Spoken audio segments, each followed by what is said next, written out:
तो आइए बच्चों, बात करते हैं हम लोग। जैसा मैंने आपको पिछले वीडियो में बताया था कि मैं अब यहाँ से कंटिन्यू करूँगा राइमर-टीमान रिएक्शन। राइमर-टीमान रिएक्शन क्या होती है?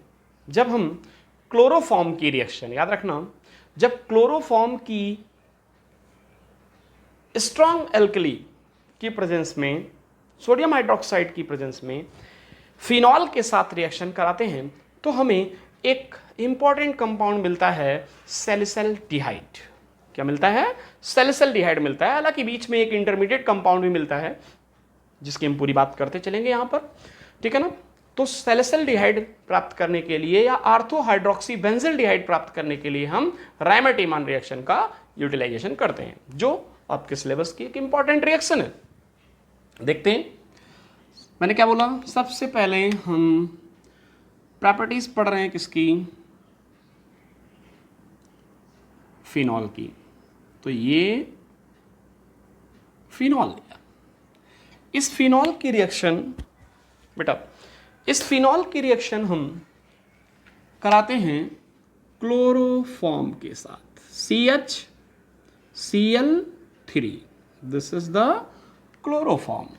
तो हमने लिया क्लोरोफॉर्म को। अब क्लोरोफॉर्म की रिएक्शन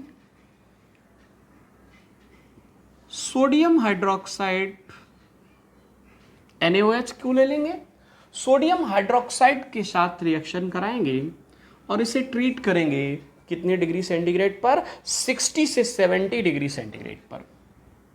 60 से 70 डिग्री सेंटीग्रेड पर। तो यहां पर साइड प्रोडक्ट क्या निकलेगा? NaCl। और क्या निकलेगा? 2H2O। कैसे? जरा देखिए। तो प्रोडक्ट क्या मिलेगा? एक इंटरमीडिएट कंपाउंड मिलेगा जहां पर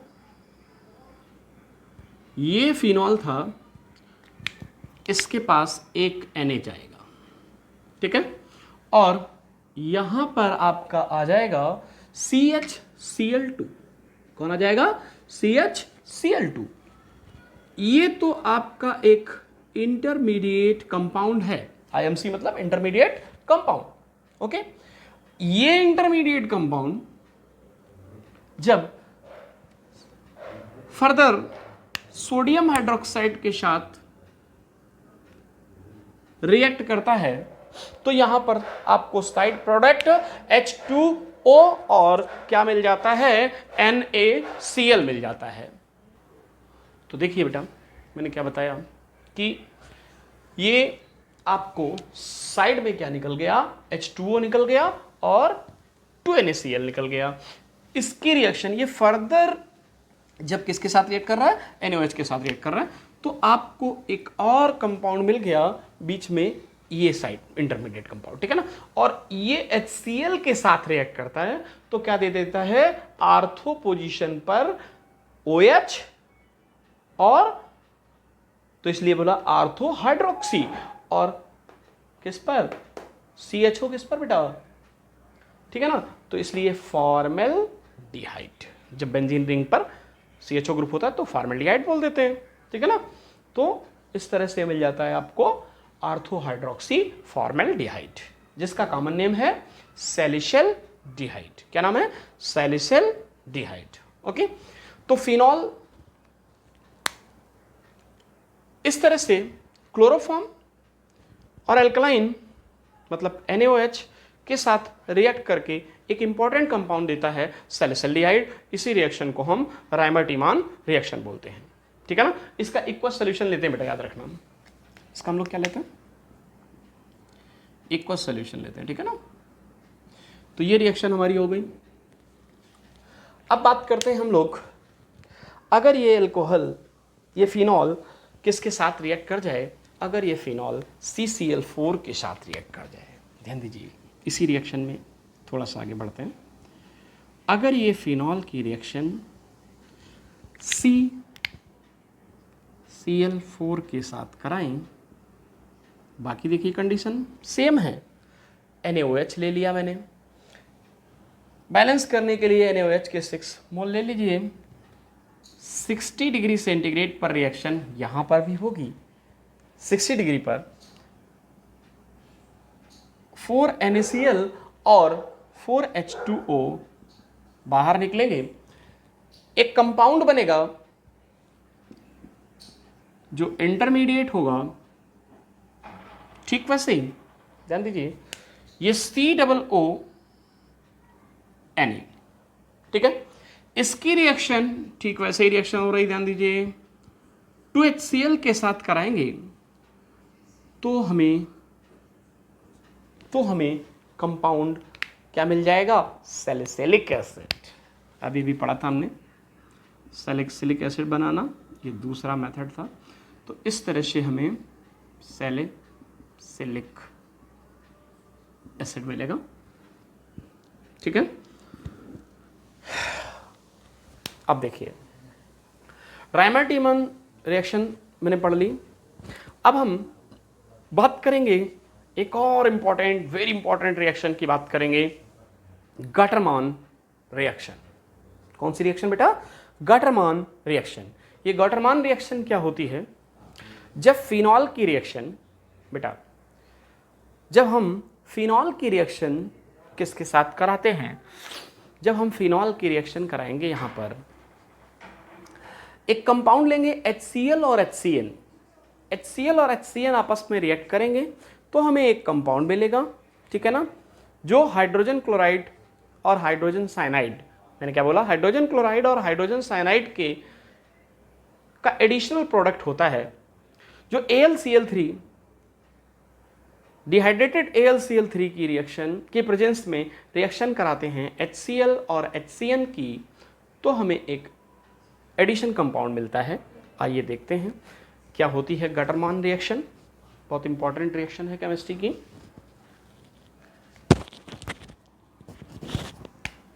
गटरमान रिएक्शन, ठीक है बेटा।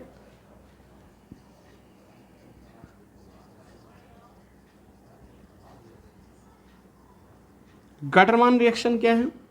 सबसे पहले मैंने आपसे बोला कि हम HCl और HCl और HCN को लेंगे डिहाइड्रेटिव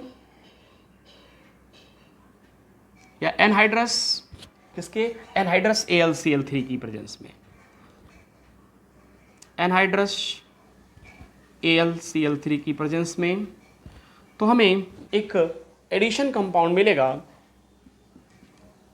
इससे लिखते हैं HN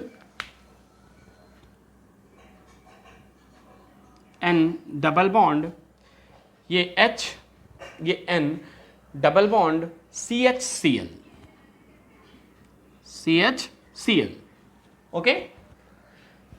तो अब हम लेंगे यहां पर फिनॉल को। किसको लेंगे बेटा? बस पलट के थोड़ा सा लिखा हमने, तो हमने ये ले लिया, हो गया ना फिनॉल। ये फिनॉल लिया, फिनॉल की रिएक्शन इसी कंपाउंड के साथ,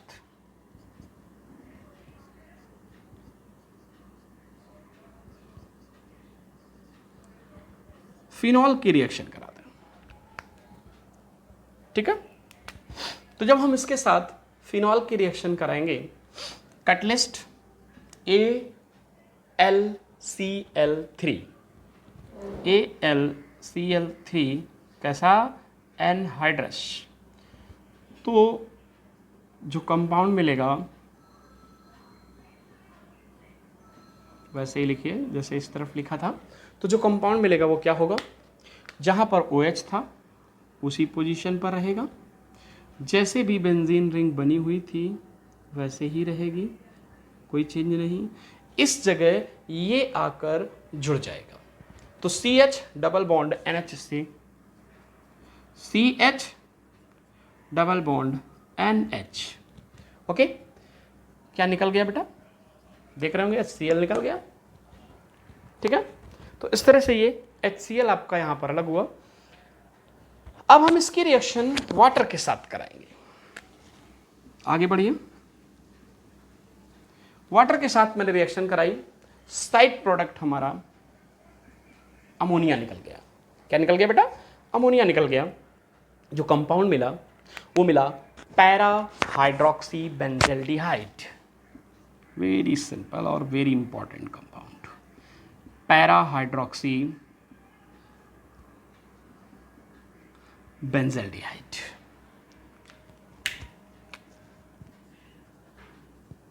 para hydroxy benzaldehyde, this is the Gattermann reaction. इस रिएक्शन को हम गटरमान रिएक्शन बोलते हैं, ठीक है ना।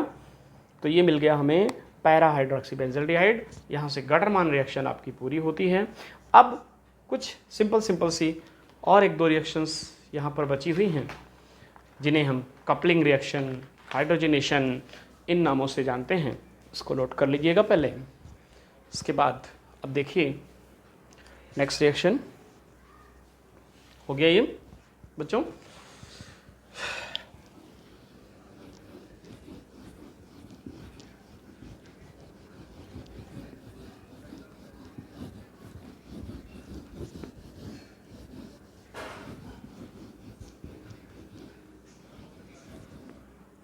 मैंने क्या बोला? अब इसमें अगर हम रिएक्शन कराएं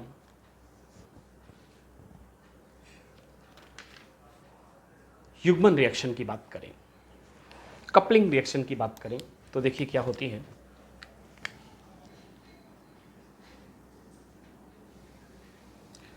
नाम से कुछ पता चल रहा है। कपल मीन्स क्या होता है? जोड़ा। क्या होता है? जोड़ा। न्यू पेयर को भाई कपल बोलते हैं। तो ये कपलिंग रिएक्शन है। अब न्यू है कि नहीं है, लेकिन कपलिंग जरूर हो जाएगी यहां पर। जरा देखिए, आपने ले लिया इस कंपाउंड को, पहचानते हैं, बहुत ही इंपॉर्टेंट कंपाउंड है ऑर्गेनिक केमिस्ट्री का, एरोमेटिक केमिस्ट्री का खासकर, ठीक है ना। इसकी रिएक्शन आपने, ये देखिए, ये बेंजीन रिंग बनाई और ये रहा OH। तो ये तो हो गया। मैंने कहा था थोड़ा सा हम टिल्टेड करके ऑर्गेनिक केमिस्ट्री में चीज़ों को यूज कर लेते हैं और आपके लिए वो समस्याएं बन जाती हैं। तो ये, हाँ, इसका नाम मैंने नहीं बताया, क्या है ये? Benzene diazonium chloride, very important compound, benzene diazonium chloride. इसकी रिएक्शन फिनॉल के साथ कराएंगे in the presence of NaOH। किसकी प्रेजेंस में? NaOH की प्रेजेंस में। तो जब हम NaOH की प्रेजेंस में इसकी रिएक्शन कराएंगे, ध्यान देना, तो ये वाला N ऐसे ही जुड़ा रहेगा, इसकी एक वैलेंसी फ्री होगी क्योंकि ये Cl और ये H निकल चुका है। तो ये इस तरह से ये बेंजीन के साथ जुड़ जाएगा और ये जो कंपाउंड आपको मिलेगा इसे para hydroxy azobenzene, para hydroxy azo benzene कहते हैं। साइड प्रोडक्ट क्या निकल गया? और ये एक डाई की तरह यूज करते हैं हम। किसकी तरह यूज करते हैं? डाई की तरह यूज करते हैं। और इस रिएक्शन को बेटा हम लोग क्या बोलते हैं? Coupling reaction. क्या बोलते हैं? Coupling reaction. नाउ अब हम डिस्कस करेंगे एक और इम्पॉर्टेंट रिएक्शन जिसमें फिनेफ्थलीन बनाना सिखाएंगे हम आपको, कैसे फिनेफ्थलीन बनता है। तो जब थैलिक एनहाइड्राइड, बेटा ध्यान दीजिए, जब थैलिक एनहाइड्राइड्स की रिएक्शन हम 2 मोल्स ऑफ फिनॉल के साथ कराते हैं। 2 मोल्स ऑफ फिनॉल के साथ कराते हैं कंसंट्रेट H2SO4 की प्रेजेंस में, तो हमें क्या मिलता है? फिनेफ्थलीन मिलता है। आइए देखते हैं।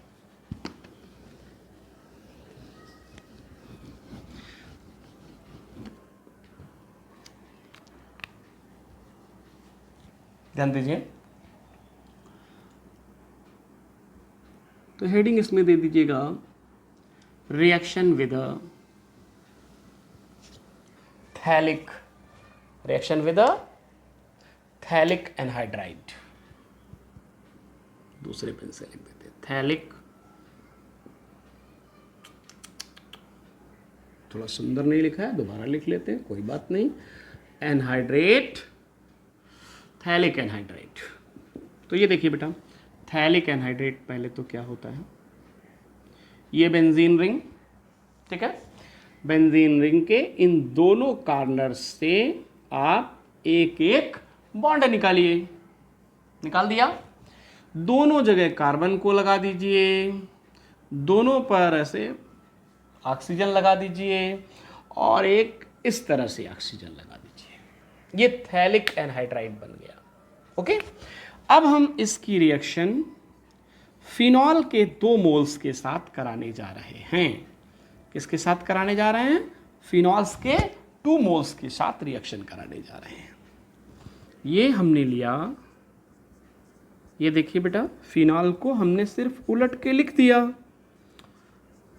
ओके, तो ये यहां से रिलीज होगा कुछ इस तरह। अब ये रिएक्शन कंसंट्रेट, अभी मैंने बोला था H2SO4 की प्रेजेंस में, कंसंट्रेट H2SO4 की प्रेजेंस में जब इसे हीट करते हैं तो ये रिएक्शन होती है। तो सिंपल सी बात है, आपको दिख रहा होगा क्या बन गया, बहुत सिंपल, ये H2O निकल गया बेटा, H2O, ठीक है, क्या निकल गया? H2O निकल गया, ठीक है, हाँ, ये H2O निकल गया। तो कंपाउंड क्या बना? ये थी आपकी बेंजीन रिंग एक, इससे ये कार्बन था, उसके साथ कोई छेड़छाड़ नहीं हुआ हमारे पास यहाँ, ठीक है, और ये जो डबल बॉन्ड था ये ब्रेक हुआ, ये ब्रेक हुआ तो ये ऐसे जुड़ गया इस वाली बेंजीन रिंग के साथ, और इस वाली जो ब्लू कलर से उधर बनी, चलो ब्लू से ही बना लेते हैं, कोई बात नहीं, ठीक है,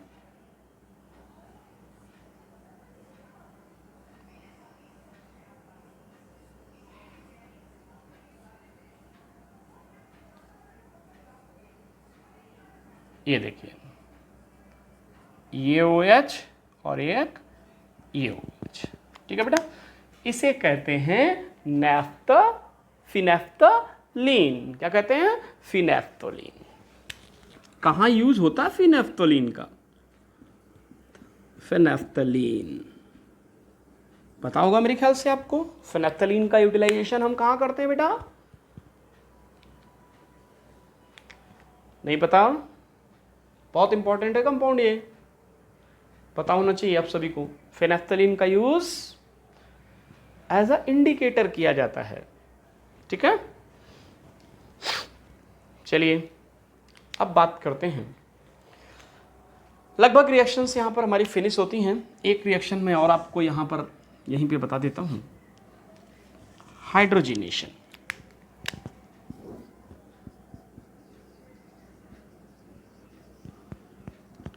हाइड्रोजिनेशन क्या होता है? जब ये फिनॉल लेंगे आप,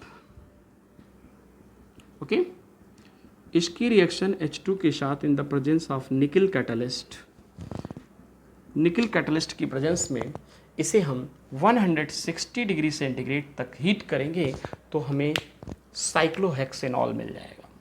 बहुत सिंपल, सारे डबल बॉन्ड ब्रेक होंगे और सभी बॉन्ड पर ऐसे HH जुड़ा होगा, ऐसे लिखें या ऐसे दिखा दें, खाली सर्कल बीच का हटा दें तो बात क्लियर हो जाएगी। तो ये बन जाएगा साइक्लोहेक्सेनॉल, ओके। तो इस तरह से बेटा हमने ये साइक्लोहेक्सेनॉल का यूज कहाँ करते हैं ये भी जान लीजिए। साइक्लोहेक्सेनॉल नायलॉन के